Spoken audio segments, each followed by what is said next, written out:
নামাজের গুরুত্ব আজকে আমরা বুঝি না। বিশ্বনবী সাল্লাল্লাহু আলাইহি সাল্লাম মৃত্যুর পর হযরত আয়েশা সিদ্দিকা রাদিয়াল্লাহু তাআলা আনহা সাহাবায়ে কিরামদেরকে নিয়ে কথা বলতেছিলেন। সাহাবায়ে কিরামদেরকে নিয়ে তিনি নামাজের গুরুত্ব এবং ফজিলত বিষয় নিয়ে কথা বলতেছিলেন। এমন সময় আয়েশা রাদিয়াল্লাহু তাআলা নবী সাল্লাল্লাহু আলাইহি সাল্লামের একটা দৃশ্য সাহাবায়ে কিরামদের সামনে নামাজের গুরুত্বের বিষয় তুলে ধরতেছিলেন।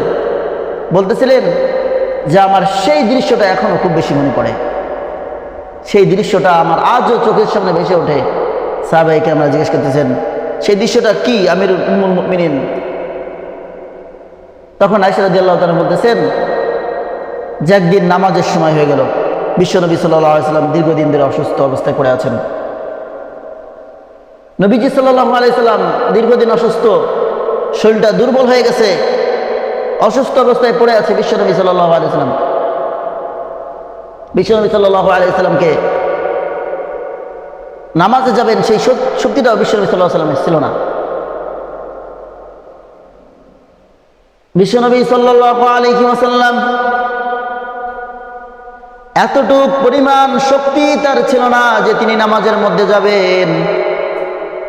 নবীজি সাল্লাল্লাহু আলাইহি ওয়াসাল্লাম যখন নামাজের সময় হলো তখন আয়েশা সিদ্দিকা রাদিয়াল্লাহু তাআলা আনহাকে বললেন, দুইজন সাহাবীকে ডাক দাও। দুইজন সাহাবীকে ডাকা হলেন। কয়জন সাহাবী? দুইজন সাহাবীকে ডাকা হলো। বিশ্বনবী সাল্লাল্লাহু আলাইহি সাল্লাম দুইজন সাহাবীকে ডাকা হলো, ডাক দিলেন। আসার পরে বলতেছেন চলো জামাতের সাথে যাব। আয়েশা সিদ্দিকা রাদিয়াল্লাহু তাআলা আনহা বলতেছেন ইয়া রাসূলুল্লাহ, ইয়া হাবিবাল্লাহ, আপনি নামাজে যাবেন কিন্তু আপনার তো শরীরে শক্তি নাই। আয়েশা তুমি কথা বলো না, আমার জামাতে যেতে হবে।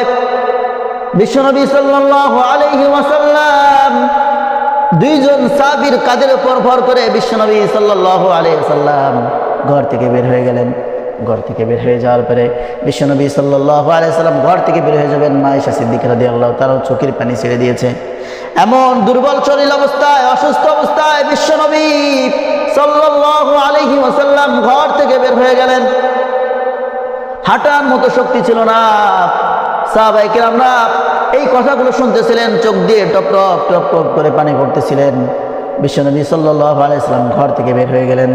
ঘর থেকে বের হয়ে যাওয়ার পরে ভাইরে আমার সেই দৃশ্যটা এখনো চোখের সামনে ভেসে ওঠে। বিশ্বনবী সাল্লাল্লাহু আলাইহি ওয়াসাল্লাম হাঁটতেছেন, তার হাঁটার মতো কোনো শক্তি ছিল না। একটা পাও জমিন থেকে উঁচু করবে এতটুকু শক্তি বিশ্বনবীর ছিল না।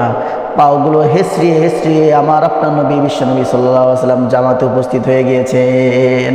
সুবহানাল্লাহ, কত কষ্ট করেছেন বিশ্বনবী সাল্লাল্লাহু আলাইহি ওয়াসাল্লাম জামাতের জন্য। এমন তো অবস্থায় বিশ্বনবী সাল্লাল্লাহু আলাইহি ওয়াসাল্লাম যত দিন যায় তত অসুস্থ বেড়ে যায়। তখন বিশ্বনবী সাল্লাল্লাহু আলাইহি ওয়াসাল্লাম হঠাৎ একদিন তিনি বেহুশের মতো অবস্থায়, কখনো হুশ কখনো বেহুশ হয়ে যান। আমার আপনার নবীজি কখনো হুশ হন কখনো বেহুশ হয়ে যান। এমন তো অবস্থায় তার সময় কাটতেছে, হঠাৎ নামাজের সময় আসলো।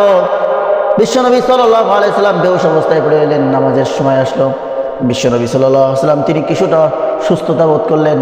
বললেন আয়েশা রে, আমাকে একটু মাথাটা উঁচু করে ধরো, মাথাটা উঁচু করে ধরো।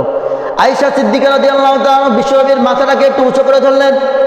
মাথাটাকে উঁচু করে ধরার সাথে সাথে বিশ্বনবী সাল্লাল্লাহু আলাইহি ওয়াসাল্লাম বলতেছেন আমার দরজার পর্দাটাকে ফাঁকা করে দাও। দরজার পর্দাটাকে ফাঁকা করে দেওয়া হলো। দেখলো মসজিদের নববীর মধ্যে বিশ্বনবী সাল্লাল্লাহু আলাইহি ওয়াসাল্লাম দেখলেন মসজিদের নববীর মধ্যে সাহাবায়ে কিরামরা নামাজের জামাত করতেছে। নবীজি সাল্লাল্লাহু আলাইহি ওয়াসাল্লাম দৃশ্যটা দেখলেন, চোখের পানি ফেলাইলেন, আর ডাক দিয়ে বলতেছে ওগো আল্লাহ, ওগো মালিক, আমি আমার যেই দৃশ্যটা আজকে নামাজের দৃশ্য দেখলাম, আমি বিশ্বনবী আমার হৃদয়টা ঠান্ডা হয়ে গেছে, ভরে গেছে। আমার বিশ্বাস আমার পরবর্তীতে যত উম্মত আমার পৃথিবীতে আসবে প্রত্যেকটা উম্মত ঠিক এরকমভাবে জামাতের সাথে নামাজ আদায় করবে। এরকম বিশ্বাস আমার আপনার নবী বুকের মধ্যে রেখেই তিনি মৃত্যুবরণ করেছেন যে আমার পরে যত উম্মত আমার আসবে তারা ঠিক এরকমভাবে জামাতের সাথে নামাজ আদায় করবে। কিন্তু আমরা কি করতেছি? আমরা তো নামাজটাই পড়তেছি না। এই জন্য ভাই, দুনিয়ার সব কিছু বাদ, আগে নামাজ আমাকে পড়তে হবে।